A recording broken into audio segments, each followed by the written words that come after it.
Good morning. कैसे हैं आप लोग? उम्मीद करते हैं आप लोग अच्छे से होंगे, मज़े से होंगे। बाबू, पिछले क्लास में हमने देखा था ठोस के बारे में। ठोस से रिलेटेड हमने बताया था कुछ बात कि हमारे जो ठोस होते हैं वो अवयवी कणों के व्यवस्था के आधार पर दो प्रकार के होते हैं। कौन कौन? तो क्रिस्टलीय ठोस और अक्रिस्टलीय ठोस। हमने पिछले क्लास में अच्छे से आपको समझाया था कि क्रिस्टलीय ठोस क्या है, अक्रिस्टलीय ठोस क्या है। हम एक बार छोटा सा रिवीजन आपको कर देना चाहते हैं। क्रिस्टलीय ठोस किसे कहते हैं? तो आपको बताया था बाबू कि जिसके कण नियमित रूप से सजे होते हैं और नियमित ज्यामितीय आकार प्रदर्शित करते हैं उसे हम लोग क्रिस्टलीय ठोस कहते हैं। साथ में बताया था कि जिसके कण नियमित रूप से ना ही सजे होते हैं और ना ही निश्चित ज्यामितीय आकृति दर्शाते उसे हम लोग अक्रिस्टलीय ठोस कहते हैं। ये दोनों के बारे में हमने पिछले क्लास में रिवीजन किया था। बहुत ही बेहतर तरीके से हमने समझाने का आपको कोशिश किया था। हम उम्मीद भी करते हैं कि आपको अच्छा भी लगा होगा और समझ में भी आया होगा। बस आप लोग से एक रिक्वेस्ट करना चाहेंगे, आप लोग जिस भी क्लास का जो भी लेक्चर का वीडियो देखते हैं ना, तो उसके नीचे आप कॉमेंट करके बताइएगा कि कैसा आपको वीडियो समझ में आया है। लाइक नहीं कीजिए, ठीक है? लाइक आप नहीं कीजिए, उसके जगह पे डिसलाइक कर दीजिए, हमको कोई फर्क नहीं पड़ता है। बस आप हमको ये बताइएगा कि कमेंट में आपको हम कैसे पढ़ा रहे हैं, किस तरह से आपको समझा पा रहे हैं या नहीं पा रहे, ये बात जरूर बताइएगा ताकि हमको भी लगे कि नहीं, हम आपके सामने सही से प्रेजेंट कर पा रहे हैं। तो बाबू, आज के क्लास में हम लोग देखने वाले हैं क्रिस्टलीय और अक्रिस्टलीय ठोस का गुण, प्रॉपर्टीज देखने वाले हैं। साथ में अगर हम दोनों का गुण देख लेते हैं तो दोनों का बहुत ही बेहतर सा डिफरेंस यानी दोनों के बीच का अंतर भी मिलने वाला है। तो आइए आज का क्लास हम लोग आगे बढ़ाते हैं। तो सबसे पहले आज हम लोग देखने वाले हैं क्रिस्टलीय तथा अक्रिस्टलीय ठोस के गुण। तो यहाँ पर दोनों को हम साथ ही दिखा देते हैं ताकि हम लोग का समय कम लगे। और आज हम लोग बहुत कुछ नए चीज़ को सीखेंगे जिसको आपने पहले नहीं देखा है। तो आज का क्लास आपके लिए बहुत इंपॉर्टेंट है, इसलिए आप लोग सही से क्लास कीजिए, मेहनत कीजिए। क्रिस्टलीय तथा अक्रिस्टलीय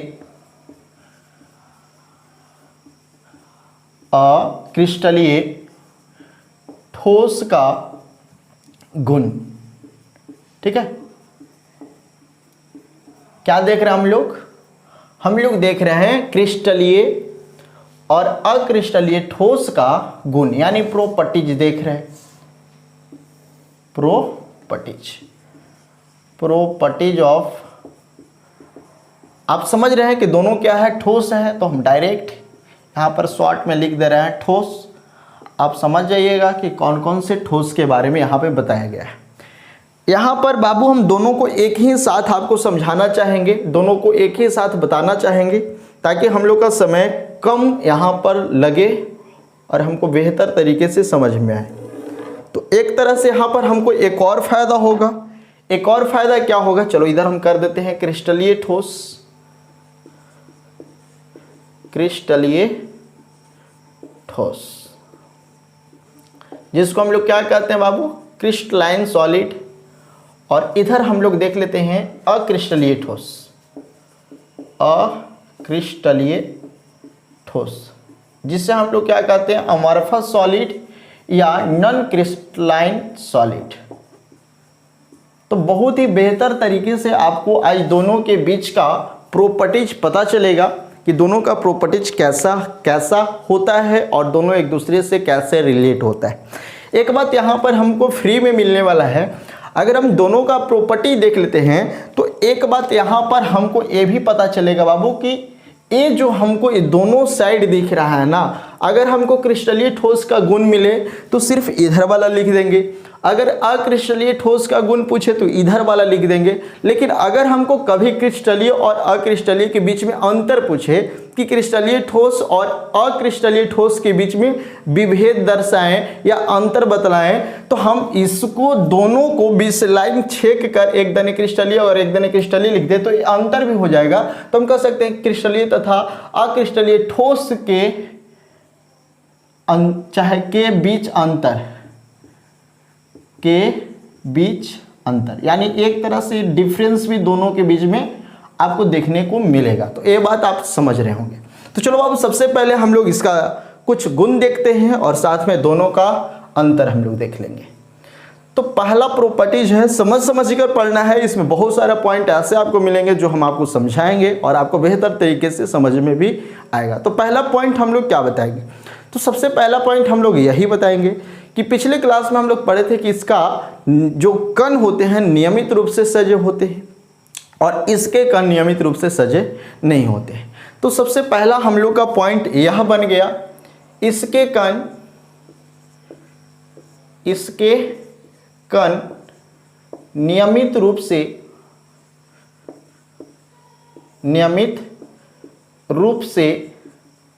सजे होते हैं, नियमित रूप से सजे होते हैं।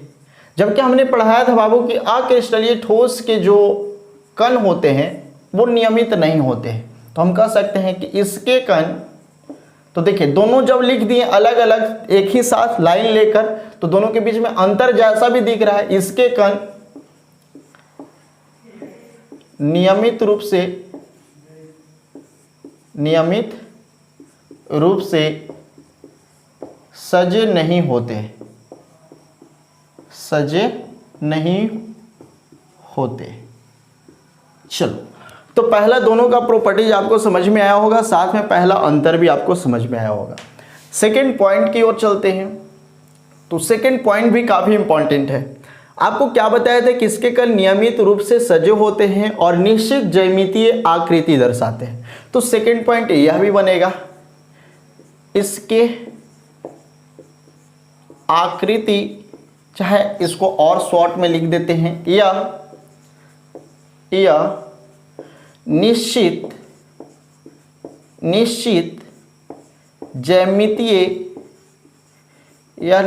ज्यामितीय आकृति दर्शाता है। जबकि हम लोग इधर क्या देखे थे बाबू कि इसके ना तो नियमित रूप से कण सजे होते हैं और ना ही इसके निश्चित ज्यामितीय आकार दर्शाता है। तो इधर लिख सकते हैं कि यह निश्चित ज्यामितीय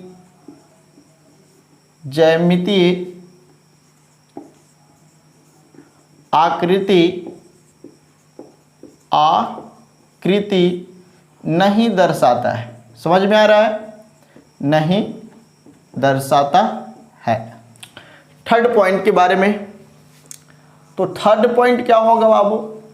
इसका जो गलनांक होता है, इसका गलनांक या इसी को हम लोग द्रव्यनांक कह सकते हैं। इसका गलनांक या द्रव्यनांक क्या होता है? निश्चित होता है। यानी एक निश्चित टेम्परेचर पर इसमें क्या होता है बाबू? गलना शुरू होता है, पिघलना शुरू होता है, निश्चित होता है।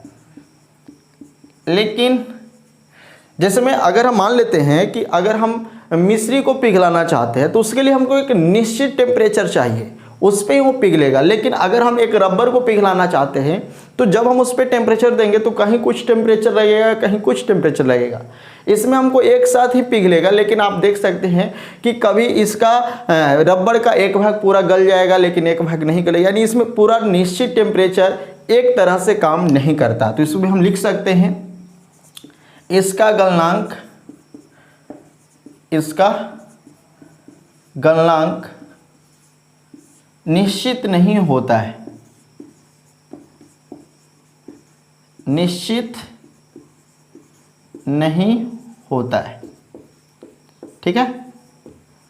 नेक्स्ट पॉइंट की अगर बात करें तो इसमें एक बहुत ही इंपॉर्टेंट पॉइंट आपको देखने को मिलेगा, लेकिन उसके लिए हमको थोड़ा सा जगह चाहिए, तो हम उसको बाद में बताएंगे। यह इसको हम लोग कहते हैं बाबू सत्य या वास्तविक ठोस।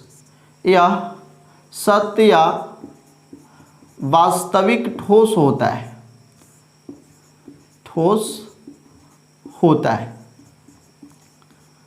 वास्तविक ठोस होता है। जबकि अगर हम इसको देखें तो ये एक तरह से आभासी होता है, यह आभासी ठोस होता है, आभासी ठोस होता है। ठीक है। यह कैसा होता है, यह एक तरह से आभासी ठोस होता है। अगर हम इसको आगे देखें तो हम लोग ये देख सकते हैं कि इसे धारादार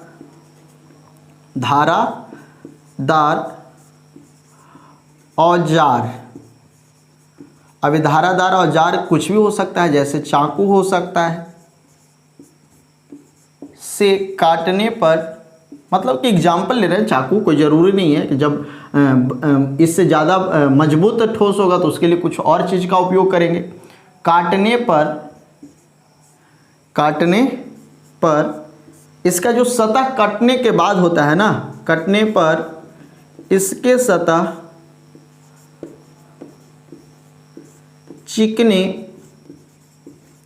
चिकने और सपाट होते हैं, यानी प्लेन होता है, सपाट होते हैं।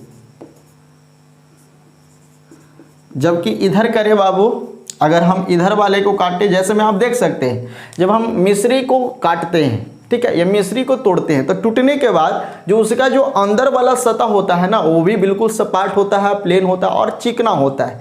जबकि अगर हम रबर को काटते हैं तो रबर काटने के बाद आपको क्या अंदर उसके चिकना मिलता है, नहीं मिलता है। तो इधर हम कह सकते हैं कि इसे धारादार औजार से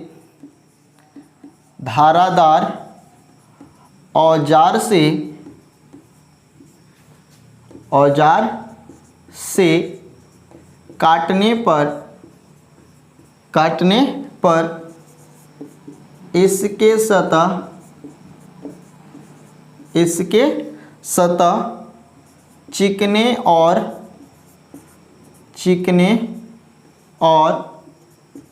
सपाट नहीं होते हैं, अर्थात कैसा होगा, रुखड़ा होगा, नहीं होता है, अर्थात कैसा होगा, रुखड़ा होगा। अगला पॉइंट है बाबू, और बहुत ही इंपॉर्टेंट पॉइंट है, यह विषमदैशिक होता है। अब ये विषमदैशिक क्या है, इसके बारे में अभी हम तुरंत समझते हैं। यह विषमदैशिक होता है, जबकि इसे हम लोग देखें तो यह समदैशिक होता है। अब ये ऐसा क्यों हो रहा है, समदैशिक होता है, दैशिक होता है। समदैशिक को हम लोग कहते हैं आइसोट्रॉपिक और विषमदैशिक को हम लोग कहते हैं एनिसोट्रॉपिक। तो बाबू इसके बारे में हम लोग थोड़ा सा समझेंगे कि विषमदैशिक और समदैशिक क्या है, इसको हम डिटेल में समझेंगे, ठीक है। हम आपको पहले दिखा दे रहे हैं कि विषमदैशिक क्या आपको दिख रहा है, क्रिस्टलीय ठोस कैसा होता है, विषमदैशिक होता है, अक्रिस्टलीय ठोस कैसा होता है, समदैशिक होता है। अब ये समदैशिक और विषमदैशिक का मतलब क्या है, कहता है ना कि जब कोई पदार्थ का जो भौतिक गुण होता है, अगर हम भिन्न भिन्न दिशाओं से देखें फिर भी अगर हमको देखने में समान लगे, भिन्न भिन्न दिशाओं से देखने का मतलब कि उसके हर दिशा से देखें तो देखने के बाद अगर उसका आकृति जो है, उसके जो कण का व्यवस्था है, अगर वो हमको समान दिख रहा है तो उसे हम लोग समदैशिक कहेंगे। लेकिन अगर हम भिन्न भिन्न किसी भी पदार्थ के कण को अगर हम भिन्न भिन्न दिशाओं से देखें और उसमें हमको अलग अलग उसका आकृति दिखाई दे, यानी उसके कण अलग अलग व्यवस्था में दिखाई दे, यानी समान नहीं दिखाई दे, भिन्न भिन्न दिखाई दे, भिन्न भिन्न स्थिति से देखने पर भिन्न भिन्न दिखाई दे, तो उसे हम लोग विषमदैशिक कहते हैं। अब ऐसा क्यों इसके बीच में कहा गया, उसके लिए हम थोड़ा सा आपको अच्छे से एग्जाम्पल लेकर और अच्छे तरह से बताते हैं। तो जल्दी से पहले आप इसका स्क्रीनशॉट ले लीजिए, फिर हम इसको आगे बढ़ाते हैं। चलो स्क्रीनशॉट ले लो, चलिए ले लिए। अब हम इसके आगे वाले पॉइंट 6 पॉइंट यहाँ तक बना दिए हैं, अब इसके आगे बनाते हैं।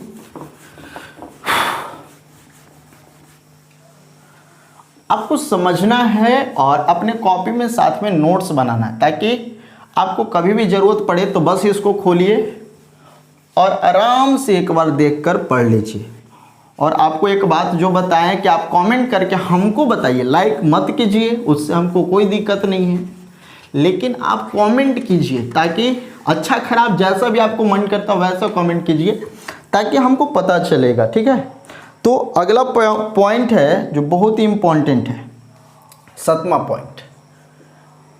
एक बात बताओ, जब हमने क्या बताया है कि इसके कण नियमित रूप से सजे होते हैं, तो जब हम किसी भी चीज़ को नियमित रूप से सजाएंगे, यानी किसी भी कण को अगर नियमित रूप से सजाएंगे तो कन्फर्म है कि वो थोड़ा सा बड़ा बनेगा। जैसे में आपने कभी घर देखा होगा, तो घर बनता है तो उसमें ईंट जुटते हैं, तो छोटे छोटे ईंट होते हैं। अभी छोटे छोटे ईंट को अगर नियमित रूप से जोड़ा जाता है तो ये जो ईंट है ना बाबू, ये ईंट से जुड़कर इसका जो दीवार बनता है वो काफ़ी ऊंचा तक जाता है। यानी जब हम जिस ईंट को नियमित रूप से जोड़ेंगे तो ये दीवार काफ़ी ऊंचा तक जुड़ेगा, लेकिन अगर हम इसी ईंट को जैसे तैसे जोड़ दें, कोई भी नियमित रूप से नहीं हो, तो एक बात बताइए, जब हम इस ईंट को नियमित रूप से नहीं जोड़ेंगे तो क्या ये दीवार ज़्यादा दूर तक बन पाएगा, ज़्यादा ऊंचा बन पाएगा? नहीं बन पाएगा। ये कुछ ही दूर में क्या हो जाएगा, ढह जाएगा, यानी टूट जाएगा, क्योंकि यह नियमित रूप से सजाया नहीं गया है। तो बाबू जब हम किसी कण को नियमित रूप से नहीं सजाएंगे तो वो ज़्यादा दूर तक नहीं जाएगा, लेकिन अगर हम किसी कण को नियमित रूप से सजाएंगे तो वो अधिक दूर पर जाएगा। तो यहाँ पर इससे रिलेटेड इसका एक प्रॉपर्टीज बनता है। वो प्रॉपर्टीज क्या है कि जब हम इस कण को निश्चित रूप में सजाते हैं या नियमित रूप से सजाते हैं तो अधिक दूर तक जाता है। तो यहाँ पर हम बना सकते हैं इसके लिए एक पॉइंट, या दीर्घ परासी होता है। दीर्घ परासी व्यवस्था में होता है। अब दीर्घ परासी क्या है, वही दीर्घ परासी, यानी हम इसको कह सकते हैं long range order. Long range order, यानी जब हम नियमित रूप से, क्रिस्टलीय ठोस क्या होते हैं, नियमित रूप से सजे होते हैं, इसके कण नियमित रूप से सजे होते हैं, तो ये इसका जो परास होगा अधिक दूर तक जाएगा, यानी ये बड़ा से बड़ा ठोस बना सकते हैं। जबकि इसमें कुछ ऐसा नहीं है, क्योंकि इसके कण नियमित रूप से नहीं होते हैं तो ये ज़्यादा बड़ा ठोस का रूप नहीं लेगा। तो इसमें लिख सकते हैं यह लघु परासी, लघु परासी व्यवस्था में होता है, यानी ये शॉर्ट होता है, ज़्यादा दूर तक इसके रेंज नहीं होते। इसको हम लोग क्या कहेंगे बाबू, शॉर्ट रेंज ऑर्डर। ठीक है, तो इस बात को आप समझ गए होंगे, बहुत अच्छे से समझ गए होंगे। और जो हमारा एक लास्ट बहुत ही बेहतर सा इसका जो प्रॉपर्टीज आने वाला है, वो प्रॉपर्टीज को हमको ध्यान से देखना है, समझना है। इसका जो लास्ट प्रॉपर्टीज है बाबू, लास्ट नहीं है, अभी बहुत सारे प्रॉपर्टीज है, लेकिन आपके लिए यहाँ पर 7 कर दीजिए। इतना बहुत इंपॉर्टेंट है, अगर आप इतने को अच्छे से याद कर लेते हैं तो आपको कभी भी दिक्कत नहीं होगा। इसके शीतलन वक्र, इसके शीतलन वक्र, जिसको हम लोग इंग्लिश में कहेंगे बाबू कूलिंग कर्व, कूलिंग कर्व, इसके शीतलन वक्र असतत होते हैं, असतत होते हैं। अब ये शीतलन वक्र क्या है, इसके बारे में अभी हम समझते हैं। जबकि अगर हम इसको देखें तो इसका शीतलन वक्र सतत होता है, इसका शीतलन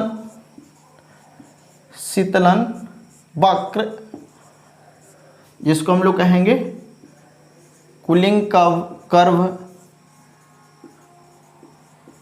सतत होता है। नीचे लिख देते हैं, सतत होता है। अब ये क्या है, शीतलन वक्र क्या है, कूलिंग कर्व क्या है, इसको हम ध्यान से समझेंगे। कूलिंग कर्व का मतलब है किसी भी व्यवस्था को जब हम ठंडा करते हैं तो उसमें हमको कौन सा रूप आता है, यानी इसमें क्या क्या हमको देखने को मिलता है। तो हम इसको एक ग्राफ से समझते हैं, छोटा सा ग्राफ। तो चलो, जैसे में हमारे पास एक यहाँ पर ग्राफ दिख रहा है, आप इसको समझने का कोशिश कीजिएगा, समझ में बहुत ही बेहतर तरीके से आएगा। अगर आप पूरा क्लास को अगर अच्छे से करते हैं तो आपको हर एक पॉइंट समझ में आएगा, ठीक है। अब यहाँ पर मान लेते हैं कि इसको इधर हम टेम्परेचर को दिखाते हैं, ठीक है, इधर हम टाइम को दिखाते हैं। टाइम को छोटी टी से डिनोट कर रहे हैं, टेम्परेचर को बड़ी टी से। सेम इधर टेम्परेचर और इधर टाइम। अब हमको यहाँ पर समझना है कि कूलिंग कर्व क्या है। कूलिंग कर्व कहने का मतलब जब हम किसी चीज़ को ठंडा करते हैं तो ठंडा करने में उसके लिए हमको कौन सा मापदंड की आवश्यकता होती है और वो किस तरह से काम करता है। तो मान लो हम यहाँ पर एक एग्जाम्पल ले लेते हैं कि हम यहाँ पर भाप यानी बाष्प को ले लेते हैं, ठीक है। और ये बाष्प बना है कितने डिग्री पर? 160 डिग्री सेल्सियस पर। मान लेते हैं, मान कैसा काम कर रहे हैं, कोई ज़रूरी नहीं है, इससे ज़्यादा भी हो सकता है। 60 डिग्री सेल्सियस यानी यहाँ पर हमारा भाप ऊपर में सबसे तैयार हो रहा है 160 डिग्री सेल्सियस। अब हम इसको क्या करना चाहते हैं? ठंडा करना चाहते हैं। तो ठंडा करना चाहते हैं तो जैसे ही हम यहाँ से इसको ठंडा करना चाह रहे हैं, तो जब हम इसको ठंडा करते हैं तो ठंडा होने के बाद मान लेते हैं कि 140 डिग्री सेल्सियस पे आता है। बाष्प को ठंडा कर, यानी इतना ताप पर 160 डिग्री सेल्सियस पर कोई बाष्प तैयार हो रहा है। अब वो बाष्प को हम ठंडा करना चाहते हैं तो 140 डिग्री पर आएगा, 120 डिग्री सेल्सियस पे आएगा, एक समय आएगा कि वो 100 डिग्री सेल्सियस पे हो जाए। अब जैसे ही 100 डिग्री सेल्सियस पे हो जाए तो आपको पता है कि 100 डिग्री सेल्सियस पे वो किस में बदल जाएगा? वो फिर से वाटर में बदल जाएगा।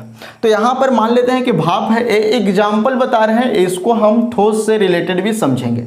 तो यहाँ से मान लेते हैं कि इस बाष्प को हम 160 डिग्री सेल्सियस पे है, जब हम इसको ठंडा कर रहे हैं तो ठंडा कर रहे हैं तो 140 हुआ, 120 हुआ, 100 हुआ। यानी कहने का मतलब है कि जब हम यहाँ से बाष्प को ठंडा करेंगे तो वो बाष्प पानी में जब तक नहीं बदल जाता है, जैसे मान लेते हैं कि यहाँ से यहाँ तक हमको क्या मिल रहा है? 100 डिग्री सेल्सियस। यहाँ पे मान लेते हैं कि हमको 100 डिग्री सेल्सियस मिल रहा है। चाहे इसको और थोड़ा सा देखते हैं, यहाँ पे मान लेते हैं कि हमको 100 डिग्री सेल्सियस मिल रहा है, ठीक है। अब यहाँ तक आकर यहाँ पर जैसे ही हम यहाँ से टेम्परेचर को इसको 100 डिग्री सेल्सियस पे कर देंगे तो क्या ज़रूरी है कि सभी के सभी बस बाष्प एक ही बार में 100 डिग्री सेल्सियस बन जाए? नहीं, ऐसा कोई ज़रूरी नहीं। यानी यहाँ पर भाप था बाबू, यहाँ पर 160 डिग्री सेल्सियस था, यहाँ पर हो गया 100। तो जब तक 100 डिग्री सेल्सियस पर पूरा का पूरा बाष्प यानी जितना बाष्प इसके साथ था वो पूरा के पूरा जब तक वाटर में नहीं बदल जाता, यानी पानी में नहीं बदल जाता है, जल में नहीं बदल जाता है, तब तक इसका जो ताप होगा ना बाबू वो कांस्टेंट होगा। क्या होगा? कांस्टेंट होगा, निश्चित होगा, एकदम नियत होगा, इसमें कोई भी बदलाव नहीं आएगा। अब जैसे ही सभी के सभी वक्र यानी सभी के सभी जो भाप होंगे वो अगर पानी में बदल जाते हैं तो फिर से अगर हम चाहें तो ठंडा करेंगे, तो जब फिर से ठंडा करेंगे तो ये 80 आएगा, ये हो सकता है कि 60 आएगा, हो सकता है कि 40 आएगा, ऐसे ऐसे हो सकता है कि एक समय 0 डिग्री सेल्सियस होगा। तो 0 डिग्री सेल्सियस पर ये किस में बदल जाएगा? बर्फ में बदल जाएगा। तो चलो फिर से ये नीचे आया तो मान लेते हैं कि यहाँ पर 100 डिग्री सेल्सियस है। अब इस 100 डिग्री सेल्सियस पर कब तक रुका रहेगा? जब तक पूरा का पूरा यह जो जल था ये पूरा का पूरा बर्फ में नहीं बदल जाता। यहाँ पर ये जल में बदल रहा था, अब यहाँ पर किस में बदल रहा? बर्फ में बदल रहा है। अभी जब तक यहाँ पर पूरा का पूरा जल बर्फ में नहीं बदल जाता है, यहाँ पर समय तो लगेगा और साथ में टेम्परेचर कांस्टेंट होगा। टेम्परेचर क्या होगा बाबू? कांस्टेंट होगा। समय लगेगा लेकिन इसका जो ताप होगा वो नियत रहेगा। अब यहाँ पर जैसे ही पूरा का पूरा जल अगर बर्फ में बदल जाता है तो फिर यहाँ से अगर हम मान लेते हैं कि इसका टेम्परेचर और कम करें तो ये फिर नीचे जाएगा। यानी यहाँ पर हमको यही है हमारा कूलिंग वक्र। अगर हम इसी चीज़ को अगर इसी ठोस से हम दिखाते हैं तो अगर हम ठोस को हीट करेंगे तो जब तक सभी के सभी ठोस यानी सभी के सभी बर्फ पानी में नहीं बदल जाते हैं, जब तक एक नियत ताप होगा उस ताप में कोई भी परिवर्तन होने वाला नहीं है। फिर हम उसको अगर गर्म करेंगे तो जब तक वो जल यानी जब तक वो पानी जब तक पूरा का पूरा बाष्प में नहीं बदल जाता, एक निश्चित टेम्परेचर पर होगा, उसमें कोई भी परिवर्तन होने वाला नहीं है, उसका अलग अलग ताप होने वाला नहीं है। एक निश्चित टेम्परेचर पे काम करेगा। तो इसी को हम लोग कहते हैं बाबू कूलिंग कर्व, ठीक है, कूलिंग कर्व।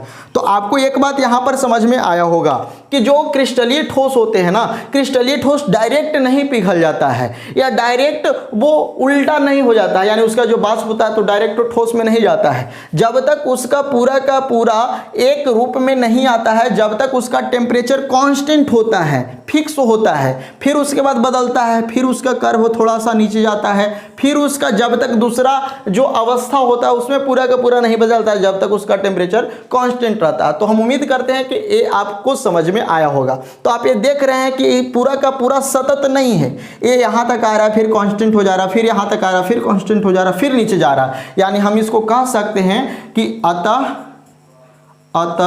यह असतत रूप है, असतत रूप है।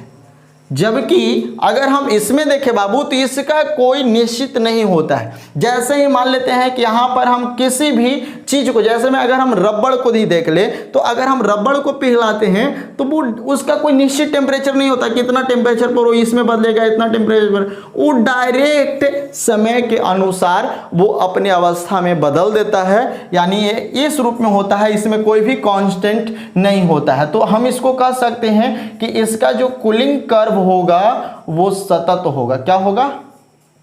सतत होगा। यानी इसमें कोई भी समय के अनुसार टेम्परेचर सतत नहीं क्या होता है, कांस्टेंट नहीं होता है। तो इसका कूलिंग कर्व क्या होगा बाबू? सतत होगा, सतत होता है।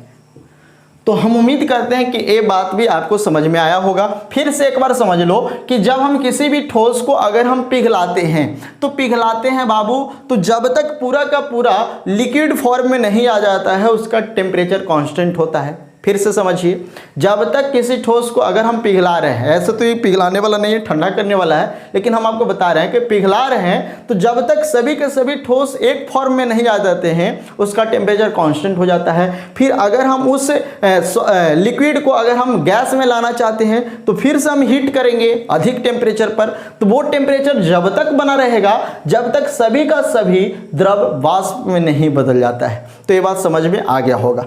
अगर किसी भी ठोस का, अगर किसी भी क्रिस्टलीय ठोस का अगर कोई क्या रहेगा, उसका वाष्प रहेगा, तो उस वाष्प को जब तक हम पूर्णतः ठंडा करके जल में नहीं ला दें तब तक उसका टेम्परेचर निश्चित रहेगा। फिर से अगर हम उस जल को बर्फ में लाना चाहें यानी ठोस में लाना चाहें तो तब तक उसका टेम्परेचर फिक्स रहेगा जब तक सभी के सभी जल बर्फ में नहीं बदल जाए। तो हम उम्मीद करते हैं कि ये सभी पॉइंट आपको अच्छे से समझ में आया होगा। अब यहाँ पर बात आया था बाबू एक समदैशिक और विषमदैशिक का, तो उसे भी हम बेहतर तरीके से समझने का कोशिश करते हैं। यहाँ पर एक और बात आपको बताना चाहते हैं कि इसको हम लोग क्रिस्टलीय ठोस कहते हैं, तो इसे हम लोग अक्रिस्टलीय ठोस के साथ साथ अतिशीतित द्रव भी कहते हैं। अतिशीतित द्रव या अतिशीतलित द्रव, अतिशीतलित द्रव या इसी को हम लोग अतिशीतित द्रव भी कहते हैं। तो ये क्यों होता है इसके बारे में भी हम लोग देखेंगे। तो चलो जल्दी से आप इसको अपने कॉपी में स्क्रीनशॉट ले लो,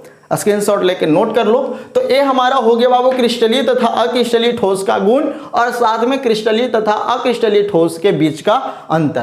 तो हम उम्मीद करते हैं कि सारा पॉइंट आपको अच्छे से समझ में आया होगा और ये जो आपको शीतलन वक्र बताए हैं, कूलिंग कर्व बताए हैं, ये भी आपको अच्छे से समझ में आया होगा। तो जल्दी से आप इसे नोट कर लीजिए, स्क्रीनशॉट ले लीजिए। चलिए हटा रहे हैं। अब हमको समझना है छोटा सा पॉइंट, क्या विषमदैशिक और समदैशिक, भी बहुत अच्छे से समझ में आएगा। देखिए पढ़ाई कीजिए तो थोड़ा सा समझ के कीजिए। हम वैसा आपको वीडियो नहीं बना रहे हैं, हम आपको पढ़ा रहे हैं, ठीक है ना। यानी जिस तरह से आपको क्लास में पढ़ाते हैं उसी तरह से पढ़ा रहे हैं। तो आप भी बिना इसको बढ़ाइए नहीं, इस लेक्चर को बढ़ाइए नहीं, डायरेक्ट देखिए ताकि लगे कि नहीं क्लास में बैठकर पढ़ रहे हैं। अब यहाँ पर हमको छोटा सा बात समझना है। वो बात कौन सा है? तो वो बात है बाबू विषमदैशिक और समदैशिक। विषमदैशिक तथा समदैशिक। समदैशिक। अभी विषमदैशिक और समदैशिक क्या है तो अभी आपको बताया था, लेकिन और बेहतर तरीके से बताएंगे इसको। अगर इंग्लिश में देखें तो विषमदैशिक को हम लोग कहते हैं एनिसोट्रॉपिक एनिसोट्रॉपिक, और समदैशिक को हम लोग कहते हैं बाबू आइसोट्रॉपिक। आइसोट्रॉपिक। अब दोनों पॉइंट को समझेगा, ठीक है, बेहतर तरीके से समझेगा। तो चलो सबसे पहले इसको भी हम दोनों को अलग अलग करके दिखा देते हैं ताकि एक ही बार में हमको दोनों पॉइंट समझ में आ जाए, ठीक है। एक तरफ हम लोग देख लेते हैं एनिसोट्रॉपिक यानी विषमदैशिक, विषमदैशिक, और एक तरफ हम लोग देख लेते हैं समदैशिक। समदैशिक इंग्लिश में इसे क्या कहेंगे? आइसोट्रॉपिक। आइसोट्रॉपिक इसको क्या कहेंगे बाबू? एनिसोट्रॉपिक। एनिसोट्रॉपिक। चलिए समझ लेते हैं। अभी आपको जैसा कि बताया था कि विषमदैशिक किसे कहते हैं और समदैशिक किसे कहते हैं, विषमदैशिक किसे कहते हैं और समदैशिक किसे कहते हैं। तो सबसे पहले हम यहाँ पर समझेंगे कि जब हम लोग किसी भी पदार्थ के जो कण होते हैं उसके माध्यम को अगर देखते हैं, तो अगर भिन्न भिन्न माध्यम से देखते हैं तो उसके अवयवी कण हमको भिन्न भिन्न दिखते हैं, तो उसे हम लोग क्या कहेंगे बाबू? उसे हम लोग कहेंगे विषमदैशिक। और जब हम किसी भी पदार्थ के कण को अलग अलग माध्यमों से देखते हैं यानी भिन्न भिन्न माध्यमों से देखते हैं, फिर भी उसके कण एक क्या दिखते हैं? समान दिखते हैं, उसके कण एक समान दिखते हैं, तो उसे हम लोग कहेंगे समदैशिक। तो सबसे पहले यहाँ पर हम लोग इसका डिफिनेशन के तरह देखना चाहें तो लिख सकते हैं। तो विषमदैशिक डैश देकर लिखेंगे, आप लोग लिखेगा जब किसी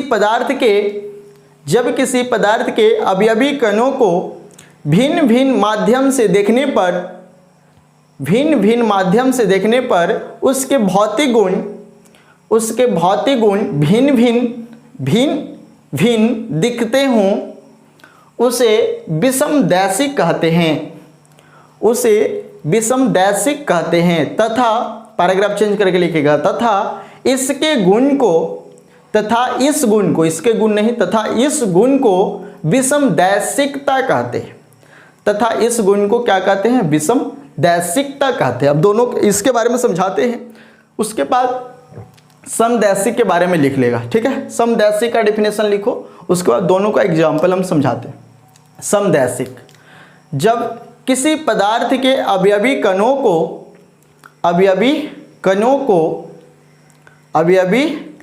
को भिन्न भिन्न माध्यम से देखने पर इसके भौतिक गुण एक समान दिखाई देते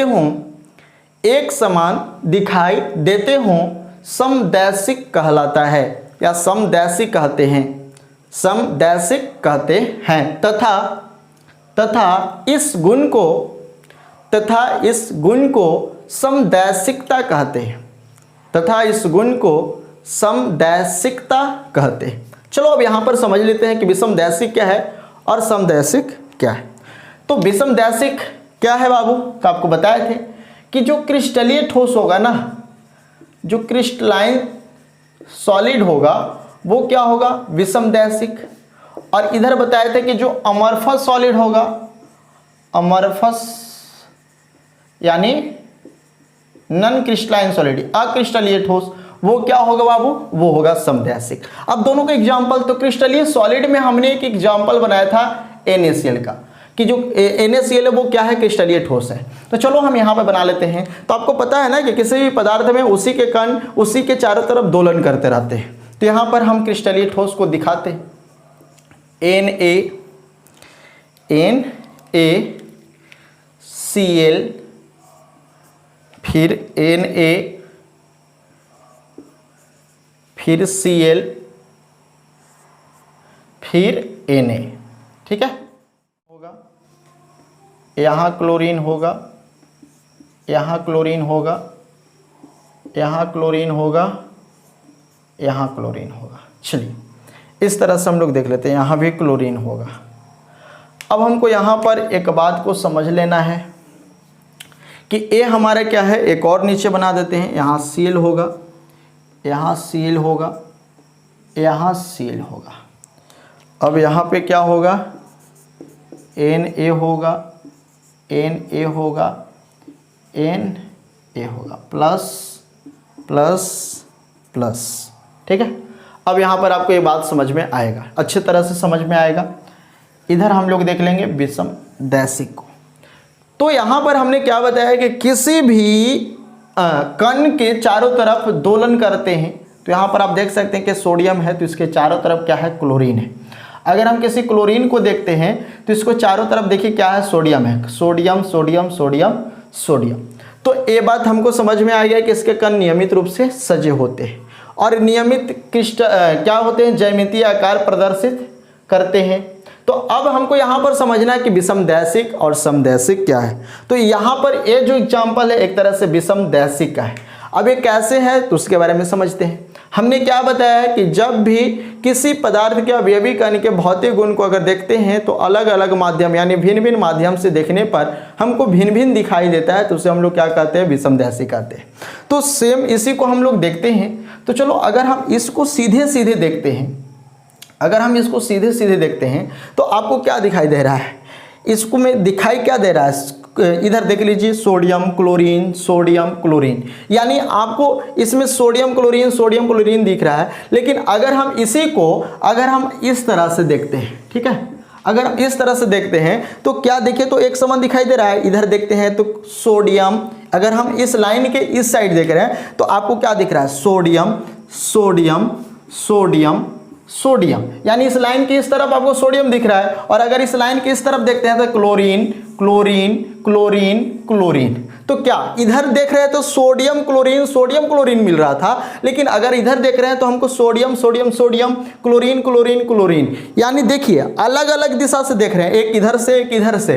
लेकिन इसमें जो अवयवी कण है ना वो एक समान नहीं दिख रहा है, भिन्न भिन्न दिखाई दे रहा है। इधर कुछ और दिख रहा है, इधर से कुछ और दिख रहा है। तो ये जो होंगे बाबू ये क्या होंगे, विषम दैशिक होंगे। समझ में आ रहा है। इसमें अगर हम देख रहे हैं तो इसमें हम देख रहे हैं तो सोडियम क्लोरीन मिल रहा है, जबकि इधर देख रहे हैं तो हमको सोडियम मिल रहा है, क्लोरीन क्लोरीन मिल रहा है, जबकि हमको क्या दिखना चाहिए था, सोडियम क्लोरीन। तो इस तरह से नहीं दिख रहा है, इसलिए क्या होगा, विषम दैशिक होगा कि भिन्न भिन्न दिशा से देखने पर इसका जो भौतिक गुण है वो भिन्न भिन्न दिख रहा है। तो इसको हम लोग क्या कहेंगे बाबू, इससे हम लोग कहेंगे विषम दैशिक। इसलिए क्रिस्टलीय ठोस क्या होते हैं, विषम दैशिक होते हैं, क्योंकि ये जो स्ट्रक्चर बना है NaCl का बना है और NaCl क्या है, क्रिस्टलीय ठोस है।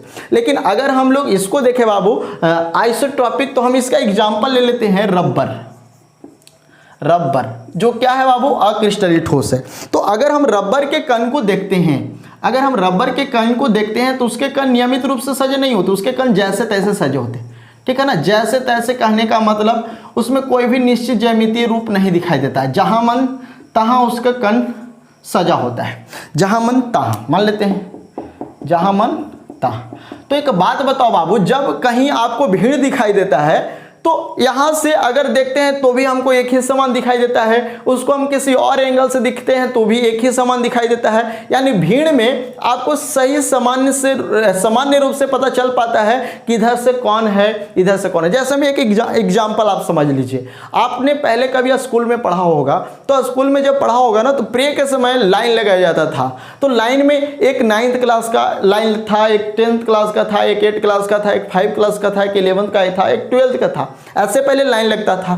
तो उसमें आप आसानी से पता कर, सीधे देखते थे तो अच्छा 10th क्लास, अगर सीधे तिरछा होकर देखते थे तो आपको दूसरा दिखता था। तो एक तरह से जो स्कूल वाला जो लाइन होता था ना प्रे के टाइम लाइन वाला, वो एक तरह से एक विषम दैशिक को दर्शाता था। किस रूप में, जब सामने से देखे तो एक समान और तिरछे से देखे तो अलग अलग। लेकिन यहां पर आपको क्या दिखाई दे रहा है, एकदम एक समान दिखाई दे रहा है, एक समान दिखाई दे रहा है। अगर 9th के देखे तो सिर्फ 9 दिखाई दे, 10th को देखे तो सिर्फ 10th, अगर 11th के देखे तो सिर्फ 11th। लेकिन अगर वही प्रे के बाद अगर लंच होता था या उसको क्लास में जाने के लिए या खेलने के लिए छोड़ा जाता था तो वो सभी लड़का एक साथ भीड़ लगा देता था। तो जब भीड़ लगाता था तो उस समय आप देखते थे तो आपको पता चलता था कि इसमें कौन 10th क्लास का लड़का है, कौन 11th क्लास का है, कौन 9th क्लास का है, कौन 7th क्लास का है। नहीं, वो सब भीड़ के जैसा लगता था।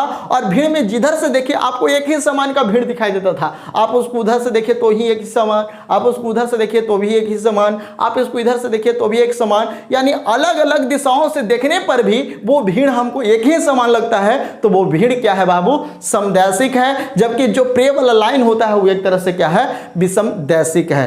ये समदैशिक कैसे है, क्योंकि इसके कण सभी जगह से देखने पर हमको एक ही समान दिखाई देते हैं, तो इस भीड़ को हम लोग क्या कहेंगे, समदैशिक। तो ये रबड़ का कण है बाबू, तो रबड़ का कण हम कहीं से भी देखेंगे तो हमको एक ही समान दिखाई देगा, तो हम कहेंगे कि ये क्या है, समदैशिक है।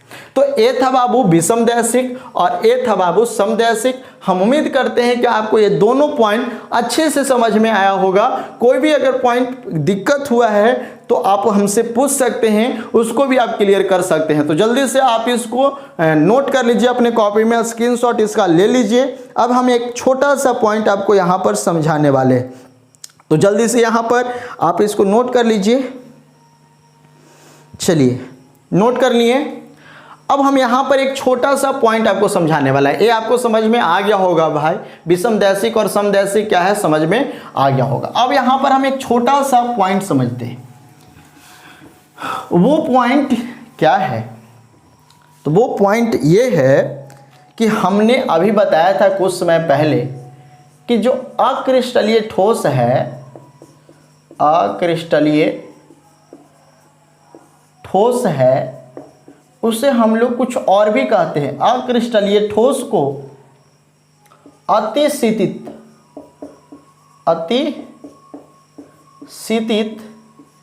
द्रव, जिसको हम लोग इंग्लिश में कहते हैं बाबू सुपर